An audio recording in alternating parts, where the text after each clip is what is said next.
Hi, welcome to another video. So in this video, I'll share with you two options of how I would invest $1,000 if I had to start over. This video is in part an update on how to start investing in the stock market. I have been sharing with you all my investment journey on this channel. I started investing for myself in the stock market in October of 2021. Now, let's be realistic. Nobody ever got wealthy putting money in a savings account or saving money because of a little thing called inflation. In the West, specifically in the US and Canada, governments are often trying to keep the lead on inflation at about 2%. In fact, over the last 20 years, the average rate of inflation in both the US and Canada has been between 2 to 3%. Compare that to the return on investments in the stock market. The S&P 500 has had an annualized average return of about 11% over the same period, over about 20 years. Now compare that to a savings account. The average interest rate in the last 20 years has been less than 1%. What that means is that if you left your money in a savings account, you wouldn't even be beating inflation. You'd be falling behind. But by putting your money in a broad market index fund or exchange traded fund, an ETF, like an S&P 500 ETF or a total stock market ETF or fund, you would be ahead because if inflation averaged about 3% and annualized return was about 11%, you can see where I'm going with this. In fact, the total return on the S&P 500 over the last 20 years has been over 700%.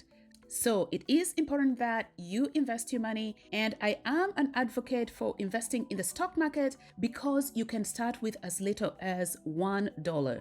Investing in real estate requires a significant down payment and other investments in businesses and so on, but the stock market, anybody can do that. All you need is $1.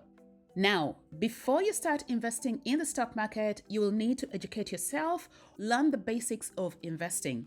And you can do that by watching videos such as this one or reading personal finance books like The Little Book of Common Sense Investing by John Bogle, The Psychology of Money, The Simple Path to Wealth. There's so many books, and do not get intimidated by them. The contents are very easy to understand. I also have a small list in the description section of this video of some of my favorite personal finance books, and most of them speak to investing as well. The other thing is you'll need to do a bit of research on different brokerages before you open up an account, so that you open up an investment account on a brokerage that will allow you to keep most of your earnings to yourself, because some brokerage fees can be high. So make sure you pick a brokerage that has minimal fees, if any. There are a lot of brokerages that have zero fees. I invest on Questrade and there is zero trading fees, so that way you get to keep most of your market gains to yourself. In fact, I have a referral code in the description section of this video. If you're looking to open an investment account with Questrade, you'll get a $50 bonus that you can put towards your investments. The other consideration when picking a brokerage as a dividend investor is to make sure that the brokerage offers fractional share trading. That way, every time you receive a dividend payment, you can reinvest it right away, even if it's as little as $1. So that is the bare minimum you'll probably need to do before you start investing. Otherwise, investing in the stock market does not require any academic qualifications. You do not need a qualification in finance or in investing or in accounting. You basically need two things to invest in the stock market. The first is you need a sound mind to make decisions. The second is you need to have control of your emotions to keep from self-sabotage. I recently made a video in which I talked about losing over $10,000 in my first 2 to 3 years of investing in the stock market, largely because I did not have full control of my emotions. When you buy high and sell low, you're guaranteed to lose money. Now, if you enjoy content like this, please consider liking this video and subscribing to the channel. It costs you nothing, but it helps the channel to grow. It also encourages me to continue making these videos. Don't forget to share with family and friends. Hit on the bell icon so you're notified every time I post a new video. Now, before you start investing, you have 3 other financial priorities you need to take care of.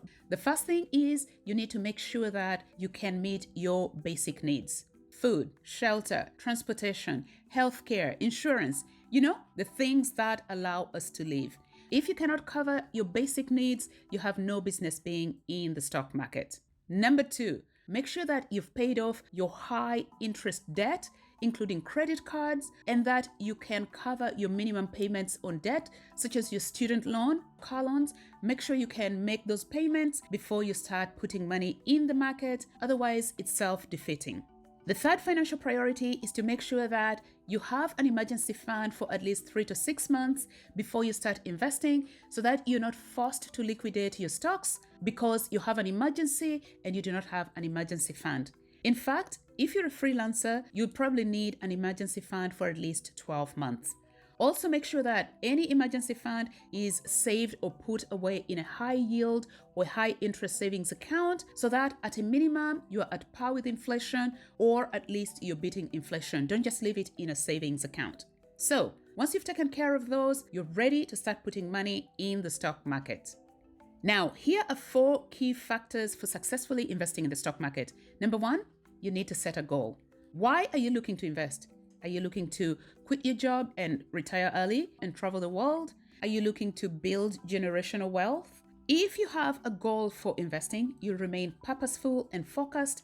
Otherwise, if you're investing because everybody is, then any small challenges will deter you or sway you away from investing, because it's not always easy. You need to remain purposeful, almost obsessive about investing in order to succeed within a certain period of time. That's the way I am anyway. The second step to succeeding at investing is to start by investing in index funds and exchange traded funds, ETFs. Index funds and ETFs are a bundle of stocks. They are a type of mutual funds put together by professionals, and because they are a bundle of stocks, they are diversified. They help you minimize the risk of market volatility. So start by investing in index funds and exchange traded funds. The third step is to remember that there is an order of priority for investing. You should always start by investing in tax-sheltered or tax-advantaged accounts like the 401k and the Roth IRA, the RRSP, the TFSA, the RESP if you're in Canada, the stocks and shares ISA if you're in the UK. Find any tax-sheltered programs in your country, and if you're going to invest in the stock market and you can invest in those tax-sheltered accounts, start by putting money in those, and when you max out those rooms, you can then invest in taxable accounts, margin accounts, cash accounts, and so on. The advantage of investing in tax-sheltered accounts is that all the growth in your portfolio is tax-free. In fact, in Canada and the US, there are categories of tax-free accounts in which you can invest after-tax dollars, like the Roth IRA and the TFSA in Canada. If you invest after-tax dollars, it means that all the growth in the account, including at the time of withdrawal, is tax-free. And then there are tax-sheltered accounts in which you invest pre-tax dollars, like the 401k in the US or the RRSP in Canada. If you invest pre-tax dollars, your account still gets to grow absolutely tax-free. The idea is that when the time comes to withdraw later in life, in retirement, you're hopefully unemployed, and so you're in a lower tax bracket, and so you're paying much lower taxes. But over the period of growth, your portfolio has absolutely grown tax-free. So consider starting to invest by putting money in tax-sheltered accounts, and then you move to margin accounts or cash accounts on which you can pay taxes. So there is an order of priority. Learn those and you're off to the races. Last but not least, remain consistent once you start investing. Dollar cost average into your investment account. Basically, set a fixed amount to be deposited monthly into your investment account or bi-weekly, depending on your paycheck, so that you are consistently putting money into your investment account. Whether the market is up or down or flat, you continue to contribute to your account. The other thing to note is that early in your investment journey, your portfolio largely grows through your contributions. Later, as time goes on, as you reinvest dividends, time helps you, compounding sets in, your portfolio starts to grow much faster. But earlier in the process, your portfolio mostly grows through your contributions. So remember to remain consistent, contribute as often as you can, as much as you can, if you want to see faster growth of your portfolio. Now, let's look at how I would invest $1,000 today. The first option is the simplest and easiest strategy for investing in the stock market. Simply adopt a one fund strategy. Let me explain. The one fund strategy is basically picking a single fund, an index fund or an ETF, and investing all your money in this one stock, the total stock market index fund or ETF. Index funds like VTSAX by Vanguard, FSKAX by Fidelity, SWTSX by Schwab. Those are 3 examples of total stock market index funds. And then ETFs are similar to index funds, except that you can trade them like individual stocks. And examples include VTI, also by Vanguard, ITOT, ITOT by BlackRock. These funds track the entire market in which they're based, basically every publicly listed stock in the US stock market.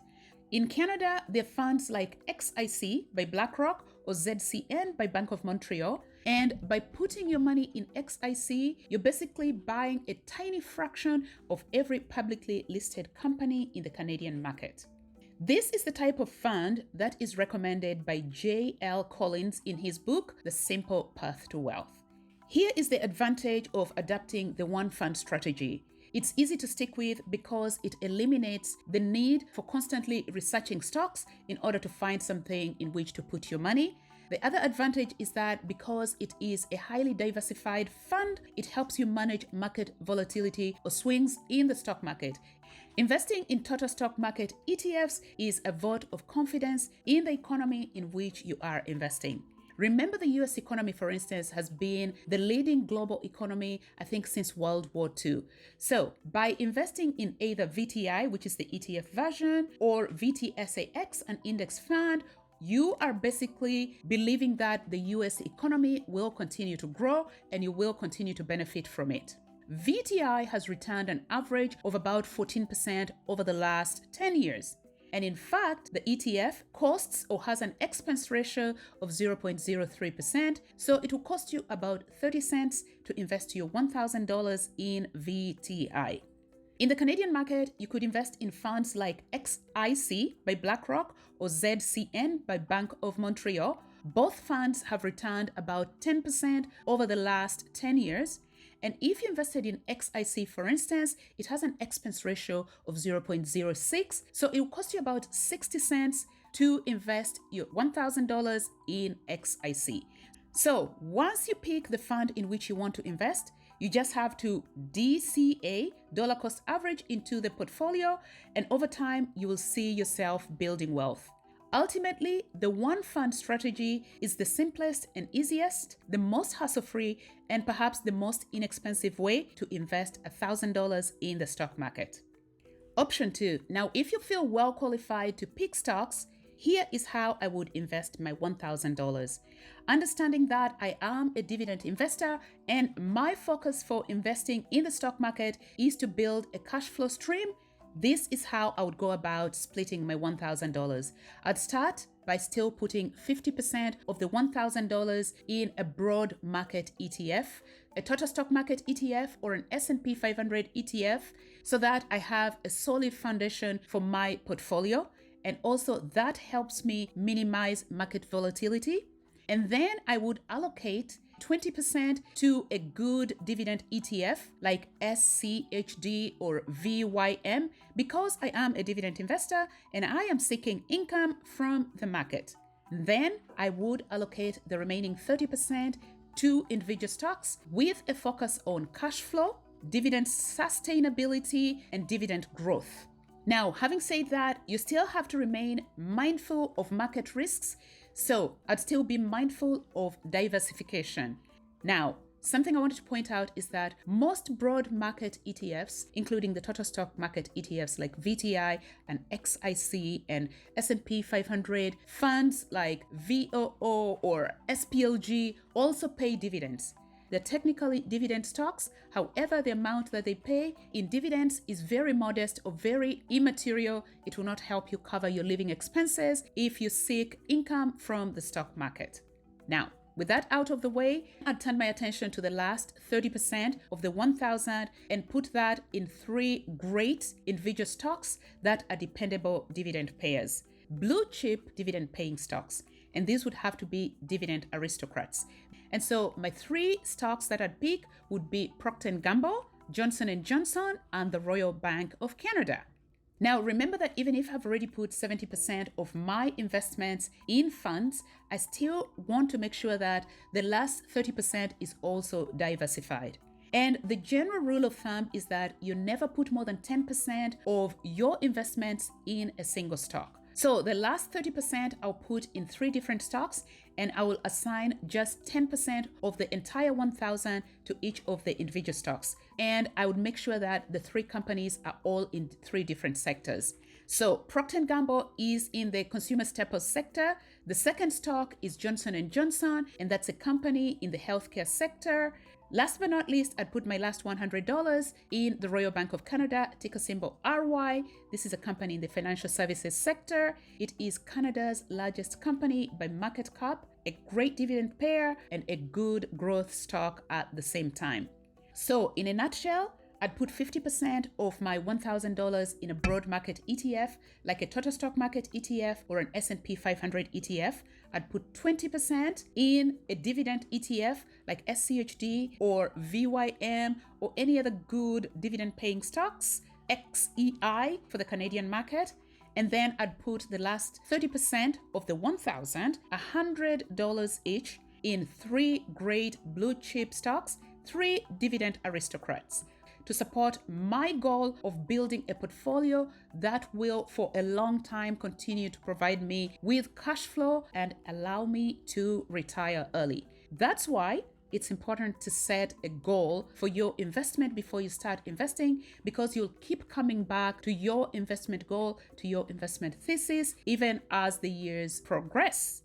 Now, please note, this is not finance or investment advice. I'm just a random person on YouTube sharing my investment journey with you all and hoping to motivate or encourage any viewers who are not sure about how to start. Do your own research. And remember that there's also conflict here for me because I own most of the stocks mentioned in this video. And so please do your own research before you invest in any stocks that you've heard me mention in this video. Anyway, I hope you enjoyed this video and found it helpful. If you did, please consider liking and subscribing to the channel, share with family and friends. I'll see you in the next one.